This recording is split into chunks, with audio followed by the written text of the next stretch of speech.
बहादूर शास्त्री, घर एकीकडं, मध्ये गंगा नदी आणि पलीकडं शाळा.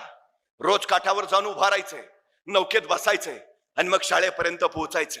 पण परिस्थिती हलाखीची, गरिबीची, खिशात पैसे नसायचे.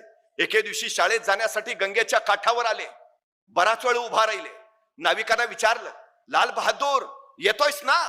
लाल बहादूर म्हटले, नाही, जा तुम्ही. का रे? पैसे नाहीयेत माझ्याकडं. अरे मग उद्या दे. पण उद्या तरी कुठून येतील? अरे मग आल्यावर दे. नको, आई सांगते, आपलं ओझं दुसऱ्याच्या डोक्यावर नको, तुम्ही जा, मी येईन. नाव निघून जायची.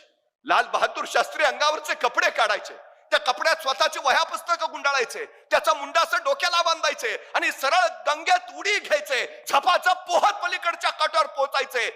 परत काठावर कपडे घालायचे, वह्या पुस्तकं हातात, आणि मग शाळेत जाऊन बसायचे. परिस्थितीशी लढणारे ते लाल बहादूर शास्त्री या देशाचे पंतप्रधान झाले. संघर्ष तुम्हाला घडवतो.